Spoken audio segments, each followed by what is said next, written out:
build it by myself.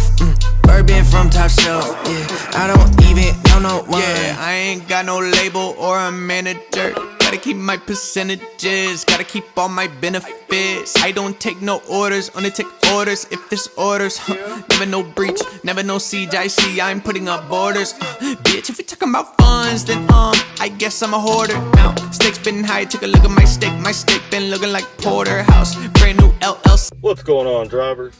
Welcome to Trucking with Old Snapper, and of course, I'm your host. I'm Old Snapper.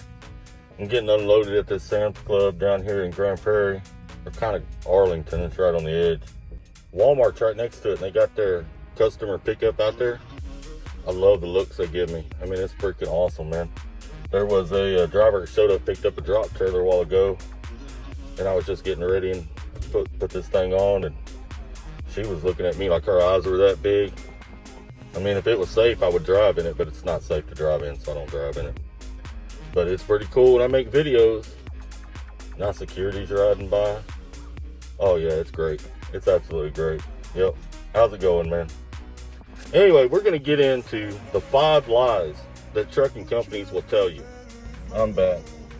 I got all unloaded. Now I got to run over to the yard. I got a load waiting on me there. Pick it up, run it down to Houston, deliver it tomorrow.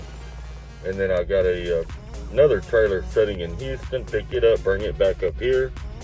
And then hopefully on Saturday, get me an outbound load out of here, headed somewhere else. But yeah, the looks from these people is just freaking awesome. Let's get into these 5 things trucking companies will lie to you about. Now, trucking companies will lie to you about a lot of things, but there's 5 things they seem to lie about the most. And some of it's not really just a flat out lie. It's just they give you hopes and dreams that you're just not going to meet or match. And we're going to get into that here in a second. I know some people are going to say, well, I work for little bitty companies. They don't do that. Man, I've worked for companies. The smallest company I ever worked for had 4 trucks. I've worked for companies from 4 trucks all the way up. The only difference at a small company is they usually get away with their lives a little bit better because they build a relationship with you. So they make you think one-on-one. But we're going to get into that here in a minute too. But they all do the same crap. They all lie. They all will tell you some BS. First things first, you're going to see, nowadays you see a lot of companies out here will offer this guaranteed pay, right? Guaranteed pay. They'll tell you, oh yeah, $1,200 a week guaranteed. $1,000 a week guaranteed. It's kind of a lie, kind of a truth. It's more of a gimmick to get you in there, because you're thinking, okay, well, no matter what, I'm going to make that, and I'm tired of having these weeks where I don't make nothing. So guys coming from piss poor companies will take that because they think it's better than what they got. What they fail to tell you is there's a criteria you have to meet in order to get that guarantee, and they're all different. You know, they not saying you'll never get it, you will, but on the weeks that that you meet the criteria, you probably would have gotten more than that anyway. I've never heard of a case out of all the years I've been out here and all the people I know driving trucks. I have never heard a case. Dang, this security guard over here messing with people. That always drives me nuts. I have never heard of a case where someone told me, hey, Snapper, man, that guarantee worked out this week because I wouldn't have made it. Trust me, I've never heard that. Not one time. And normally you have to be available for dispatch all 7 days. You know, that's normally one of them that you got to match. But if you're available for dispatch all 7 days and you're not making $1,000 or $1,200 just naturally, you're with the wrong company anyway. But that's the gimmick there, kind of a lie, guaranteed pay. Here's the other thing. I had to write it down because I'm old. And you know how professional I am. I put it on a napkin. That's high class right there. Detention pay. This one here pisses me off. Drives me absolutely insane. And it has since I've been a truck driver. Some companies will tell you they pay detention pay. They're usually lying most of the time. Some companies will tell you, no, we don't pay detention pay. You know, well, at least they're being honest about it. Here's the kicker to that. When I went through the brokerage classes and I learned about contracts and stuff like that, Most of these companies, especially on contract freight, not necessarily on board freight, but on contract freight, they have it worked into their contract that if their trailer's held up, they charge a certain rate. And get this crap, you want to get real frustrated. The normal going rate for a dry box trailer is anywhere between 100 and 150 per hour that trailer's held up. Why can't they give me $10 an hour of it? Why can't they give me $12 an hour of it? I mean, come on now. And I know it's their equipment, but I'm held up. The going rate for a reefer is even higher than that. The going rate for a reefer would be upwards of 180 an hour, 190 an hour that a reefer is held up. And I don't think I've ever gotten detention pay at a reefer company. They've always got an excuse. You know, and normally the companies that do tell you they will pay detention pay, they got all these loopholes you got to jump through and all this crap you got to do to try to get it. You know, by the time you get it, you done so much work trying to get it that it almost wasn't worth getting. You know what I'm saying? And that's always been another gripe of mine. They got it Qualcomm. They know when I arrived. They know when I left. Shouldn't go any further than that at any company, but it does. Where they usually get into lying at is they'll tell you, okay, well, we'll pay you detention pay if we get paid detention pay. Well, if you're with a mega carrier, I can say for sure they're getting their detention pay because they have a rate that's in their contract. They're just not passing it on to you. They're keeping it all. Now, some of you out there might say, well, they own the truck, they own the equipment. It should go to them. The majority of it should. I agree with that. But here's the problem. When I'm at a shipper or receiver and I'm held up, I'm live unloading. I am not free to leave. I cannot leave. So if I'm not free to leave and I'm not getting paid, what do you call that? Think about it. What do you call that? Drop it down in the comments. If I'm not free to leave and I'm not getting paid, what's that called? What's going on, drivers? I'm back. As you can tell, it's dark out. Well, there's a bay and bay part next to me, but it's dark outside. I'm down here in Teague, Texas, chilling down here where the Sonic is. I just got through eating dinner. There, while I was in the middle of filming that film, doing that, security came and made me leave. They got security that runs that Walmart and that Sam's Club. Since I was unloaded, couldn't park there, had to go. You know, so, I mean, they're tired of poop bags and fish jugs and all that crap on their parking lot, so they don't want truckers on their lot. And I can't say I blame them. I don't blame them a bit. You know, if I was a manager there, I probably wouldn't allow trucks either, you know, with some of the things that I see. We can do better, drivers. We can do better. But anyway, let's get back into this. Let's get back into this video here. Breakdown pay. That's the next thing we're going to talk about is breakdown pay. Some companies pay it, some companies don't. Where the lie comes in is some companies will tell you, hey, you break down, that's what we're going to pay you. But then you get there and you get to go into orientation or you get to reading their employee handbook and you realize there's catches to getting breakdown pay. Like when I was at Crete would pay you breakdown pay after so long. I can't remember if it was 12 hours or 24 hours. But there was another catch that went with it. You had to keep calling your terminal, and you had to call your terminal every, I don't know, 6 hours or whatever it is. They had a time limit.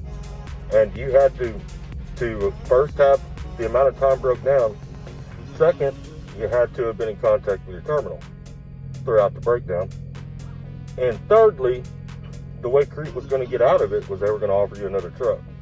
If your truck was going to be down more than 2 days, they were going to try to put you in another truck, which is cool. I mean, that's all right. But at the same time, a lot of these companies don't understand that changing trucks is a pain. You know, it's like me. If I got to change trucks, that's a half a day I lose right there. Moving my stuff, getting set up in another truck is a half a day I lose.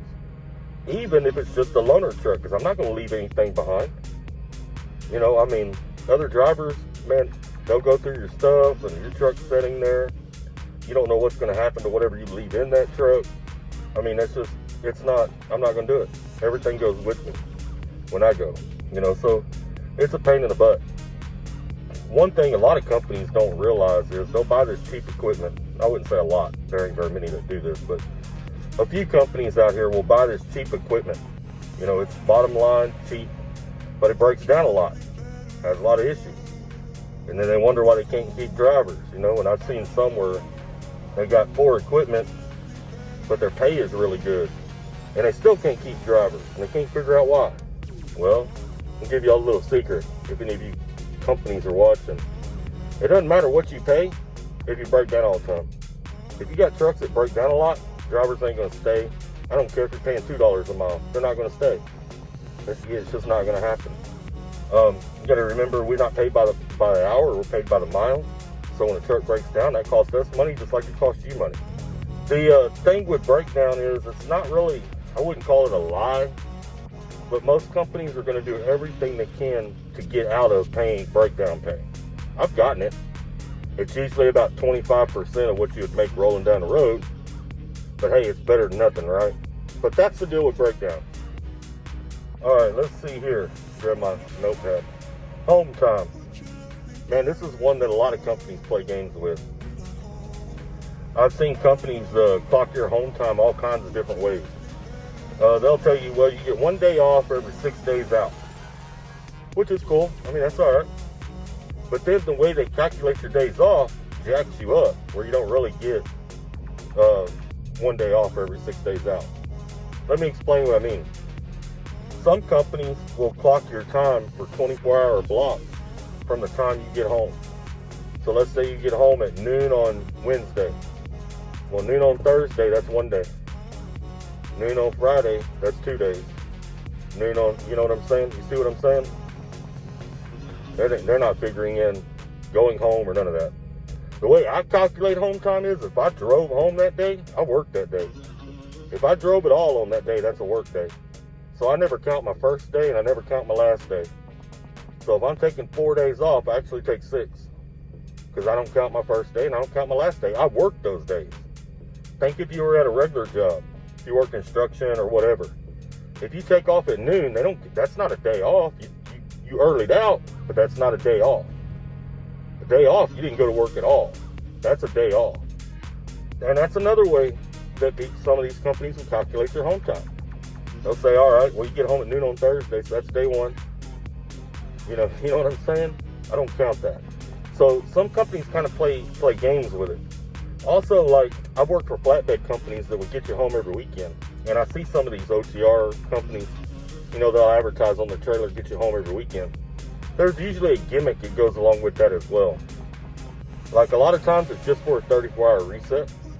So you're not even there all weekend. You're going to be there a day and a half. You might get home on Friday night and leave out Sunday afternoon. Well, to me, that's not weekends off. That's Saturdays off is what that is. But a lot of companies will do that. And I know new drivers, sometimes they see that weekends off and it entices them, and they'll go to that company thinking they're going to get weekends off. And they'll end up with Saturdays off. Or they end up with Sundays off. They don't really end up with weekends off. Not like a regular job where you work Monday through Friday and you're off Saturday, Sunday, and you don't go back to work till Monday. See, a lot of times you're going to go home under a load when you work them types of jobs. So you might get home Friday night or Saturday morning, and you got to deliver that load on Monday somewhere. So you'll have to leave early on Sunday sometime in order to make that delivery on Monday morning. So you really only end up with 1 day off. That's when you've been out here a while and you see weekends off, when companies are advertising that, it doesn't entice you anymore because you know the game. But that's the way that game's played. That's home time. That's the way companies play with home time. You got to be real careful when companies are trying to use home time to entice you. Ask a lot of questions. Look at reviews and ask the drivers that work there a lot of questions. Now, one of the last ways that these companies will lie to you is they'll use this family atmosphere, right? Your family. We treat you like family. A lot of drivers you hear that are at real small companies, they'll usually tell you that's why they're there. I don't care if you're with a company that's got 3 trucks, 10 trucks, or 2,000 trucks. If you die, before your body gets cold, they're going to have another body in that truck. A warm one. Running that truck. You know what I'm saying? Now, there are a few exceptions where drivers kind of get close to people within the company. But them seeing you like family, pretty slim. Not only that, here's the other thing. I don't really care if they see me like family or not. I don't care if I'm just a truck number or not. None of that matters to me. If it doesn't pay my bills, I could care less. You know what I'm saying? Trucking's a lifestyle to me and I love it. But at the same time, I want to make money doing it. You know, and I know some drivers are like, well, all these guys are just worried about money. Well, if you're not worried about money, you're an idiot. I mean, just plain and simple. You can go out here and work for the company that's not paying you crap because you like the lifestyle, and that's the only thing you consider. And when you get older and you're retired and you're living in the Salvation Army and eating ramen noodle soups for dinner, you know, well, you can thank the fact that you like the lifestyle. You like that nomadic lifestyle, so now you can hitchhike around the country in your wheelchair and live in Salvation Army. It makes no sense. None whatsoever. I believe in the trucking brotherhood, very much so. I very much love the lifestyle. I'm a nomad, I'm a gypsy at heart. Man, I'm a trucker through and through. But I worry about the money too. I don't care what kind of truck I drive. I don't care if it's snub nose, if it's a cab over, or a long nose. What I worry about is paying my bills, taking care of my kids, and making sure that I'm setting myself up for when I retire. Because when I retire, I don't have to worry about nothing else. I don't want to have to go work a part-time job at Walmart to pay my bills. I don't want to live in the Salvation Army in a bunk bed somewhere around a bunch of nasty, stinky people that walk the streets all day long. I don't want that. And if you don't consider pay, that's exactly what you're headed for. You can sit around the table at the Salvation Army while you're eating your soup for dinner and tell everybody about the pretty truck you used to drive. You know what I'm saying? It makes no sense at all. But I got a video coming up as to the connection between a lack of sleep and brain damage. There actually is a study that's been done that shows irreversible brain damage connected to a lack of sleep. And I have a theory with that with some of the old school drivers. I know myself, when I ran paper logs, I was always tired. But I hear some of the old school drivers kind of bragging about it sometimes. And I don't think it's anything to brag about. Talking about running, 16-hour days and crap. It's not anything to brag about. Number one, it was causing brain damage. Number two, it was putting people at risk. And it was putting yourself at risk. But that's for another video. I'm putting that together, a little study on that with all the information that I've gathered with it. Gonna be coming out with that pretty soon. I appreciate all of y'all for stopping by and hanging out with the old Snapper 2.0. Since I got abducted, I call it Snapper 2.0 now because I'm revamped. Snapper revamped. Y'all take care, stay safe. Remember, we are all family out here, even if we are a little bit brain damaged and a little bit dysfunctional. Let's keep trucking. I don't need no one else, build it by myself, bourbon from top shelf, yeah. I don't even know no one, yeah. I ain't got no label or a manager. Gotta keep my percentages, gotta keep all my benefits. I don't take no orders, only take orders if there's orders. Never no breach, never no siege. I see I'm putting up borders. Bitch, if you're talking about funds, then I guess I'm a hoarder. Now stakes been high, take a look at my steak. My steak been looking like porterhouse. Brand new LLC.